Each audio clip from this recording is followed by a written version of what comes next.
नमस्कार, India news में आपका स्वागत है। मैं हूं आपके साथ वी मैत्री त्रिपाठी। और 1993 में मुंबई बम धमाके पर आज फैसला पार्ट 2 आने वाला है। मुंबई की टाडा कोर्ट आज अबू सलेम समेत 7 दोषियों पर फैसला सुनाएगी और इस खबर पर हमारी बड़ी कवरेज है और 2 रिपोर्टर्स हमारे साथ जुड़े हुए हैं। मेरे साथ मुंबई से राजेश जुड़े हुए हैं और न्यूज रूम से मेरे साथ मेरे सहयोगी राकेश पांडे जुड़े हुए हैं जो इस खबर पर हमें और जानकारी देंगे। लेकिन शुरुआत आज 6 बड़ी खबरों के साथ। अबू सलेम पर आज फैसला आना है।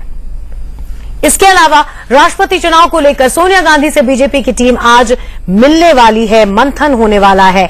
वहीं चारा घोटाले में आरजेडी सुप्रीमो लालू यादव आज सीबीआई की विशेष कोर्ट में पेश हुए। अपनी मांगों को लेकर आज किसान नेशनल हाईवे को बंद करने की तैयारी कर रहे हैं। 5वीं बड़ी खबर महाराष्ट्र के नासिक से है जो भारी बारिश की वजह से बेहाल है। यहां कार और ट्रक बारिश के पानी में बहते नजर आए। वहीं भारत ने बांग्लादेश को रौंद कर अब फाइनल में एंट्री कर ली है। रविवार को भारत का पाकिस्तान से खिताबी भिड़ंत होने वाली है जिसपे सबकी नजरें होंगी। तो ये बड़ी खबरें हैं आज की जिन पर लगातार हमारी दिन भर नजरें रहेंगी। लेकिन आज की सबसे बड़ी खबर 1993 मुंबई धमाके में आज फैसला पार्ट 2 आने वाला है। मुंबई की टाडा अदालत अबू सलेम समेत 7 लोगों पर फैसला सुनाएगी। अदालत ने पिछले महीने इन सबको दोषी करार दे दिया था। 2 तस्वीरें हम आपको दिखा रहे हैं। अबू सलेम पर भी ये फैसला आना है। अबू सलेम पर वो इस चीज के दोषी पाए गए हैं कि उन्होंने आर्म्स जिसमें AK-47 थी, राइफल थी और हैंड ग्रेनेड्स थे, अलग अलग जगह पर उनको डिलीवर किया था। और अगर आपको याद हो तो ये डिलीवरी संजय दत्त के घर पे भी की गई थी। संजय दत्त को कन्विक्ट करके वो 5 साल की सजा अपनी पूरी भी कर चुके हैं। फरवरी में वो रिहा हो गए। डिलीवरी संजय दत्त के घर पे भी की गई थी। संजय दत्त को कन्विक्ट करके वो 5 साल की सजा अपनी पूरी भी कर चुके हैं। फरवरी में वो रिहा हो गए इसी मामले में। और दूसरी तस्वीर में आपको दिखा रहे हैं 12 मार्च 1993 का वो दिन जो है वो कोई भी नहीं भूल सकता। 257 लोगों ने अपनी जान गंवाई थी। 700 से ऊपर लोग इन धमाकों में जख्मी हुए थे। इसमें जो पहला पार्ट ट्रायल का हुआ था उसमें एविडेंस तो पूरा आ गया था। हम उसके बेसिस के ऊपर 100 लोगों को कन्विक्शन हुई थी, उसमें से 11 लोगों को डेथ हुई थी, उसमें से 10 को कन्विक्ट हो गई लाइफ में और 1 को डेथ पनिशमेंट याकूब मेमन को हो गई। लेकिन ये सारा एविडेंस अभी प्रोसिक्यूशन को अवेलेबल नहीं है, ऐसा आर्ग्यूमेंट डिफेंस से हुआ था। क्योंकि section 30 of the evidence act and 15 of TADA, ये अगर केस सेपरेटेड है and if those accused are not tied together, एक साथ में अगर उनको ट्राई नहीं करते हैं तो वो एविडेंस कन्फेशन के रूप में यूजफुल नहीं होगा, ऐसे ये था। देन एट दैट टाइम उस वक्त मुस्तफा डोसा और अबू सलेम के अपील पेंडिंग थे सुप्रीम कोर्ट में।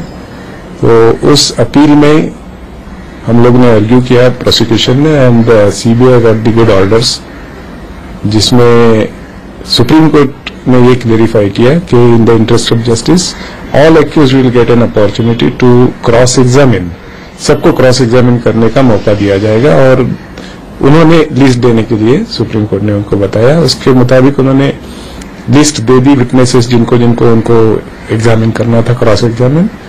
उसके मुताबिक उन्होंने क्रॉस एग्जामिन किया और फिर अभी उन्होंने क्रॉस एग्जामिन करने के बाद में हमारा आर्ग्यूमेंट तो यह है कि नाउ अभी आपको कुछ ये नहीं है, जो भी एविडेंस है आपने पूरी कोशिश की है।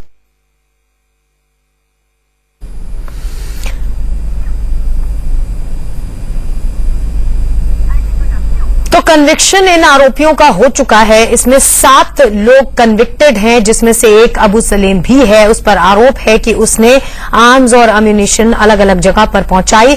हम इसको फैसला पार्ट 2 इसलिए कह रहे हैं क्योंकि इसमें मुख्य आरोपी याकूब मेमन भी था जिसको 2015 में फांसी दे दी गई। 12 धमाके हुए थे जिन्होंने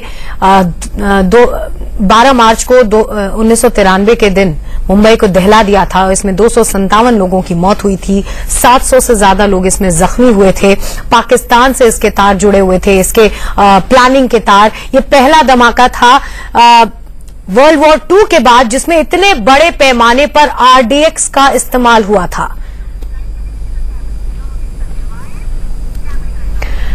मेरे साथ मेरे 2 संवाददाता जुड़े हुए हैं। पहले चलते हैं मुंबई, राजेश मेरे साथ जुड़े हुए हैं। राजेश, ये जिस तरह की घटना थी और जिस तरह के आरोप हैं अबू सलेम पे, जिस तरह के आरोपों पे वो कन्विक्ट कर दिया गया है, अब उम्मीद यही करें कि बड़ी से बड़ी सजा मिलेगी उसको।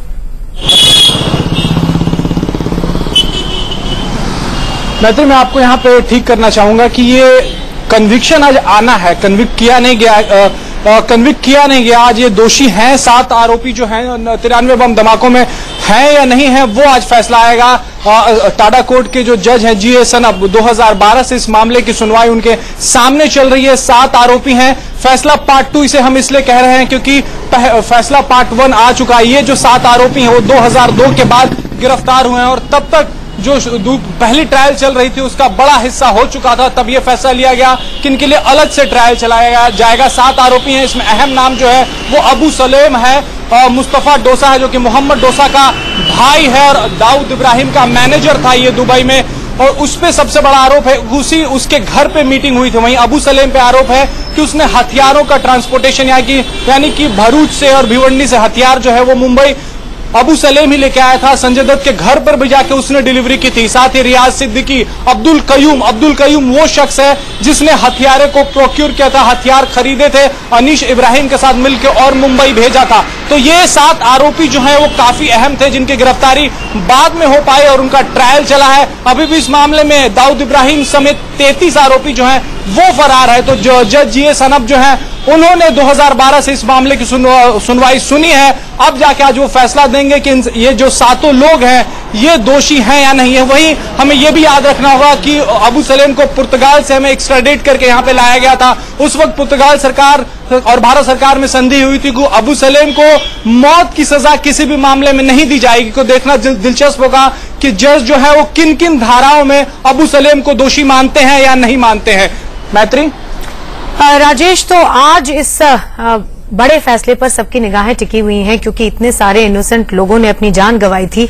राकेश भी मेरे साथ जुड़े हुए न्यूज रूम से। राकेश, 12 मार्च 1993 का वो काला दिन कोई भी मुंबई वासी और न हिंदुस्तानी भूल सकता है। क्या हुआ था उस दिन?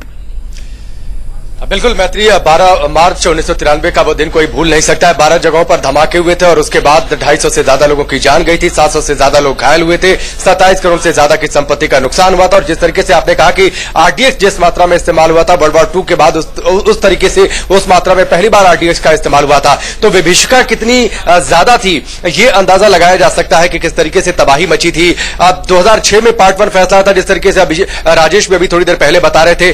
7 आरोपी जो अलग से लाए गए थे, जिनका अलग अलग जगह से प्रत्यर्पण हुआ था, जिनमें बड़ा नाम अबू सलीम का है।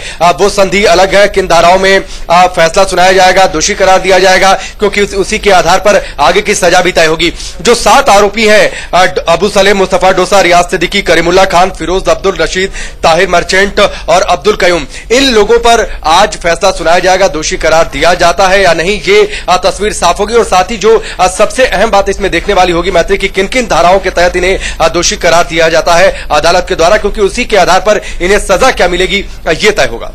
बिल्कुल, तो आज तय होगा कि इनको सजा क्या मिलेगी। राजेश, ये बताइए कि क्या सजा मिल सकती है और दूसरी बात कि इनके पास फिर विकल्प क्या क्या बच सकता है?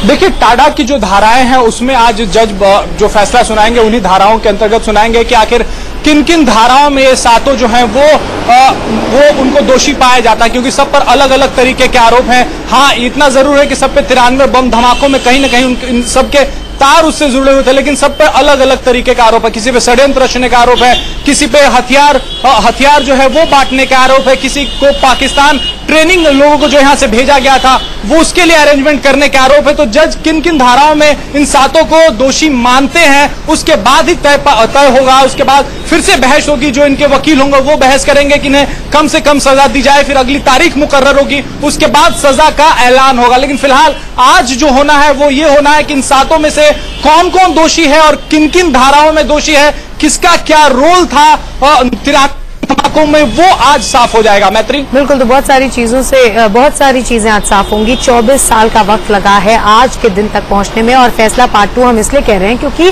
जैसा राजेश भी बता रहे हैं, याकूब मेमन को फांसी इसी केस में दी जा चुकी है 2015 में। बहुत बहुत शुक्रिया आप दोनों का ही।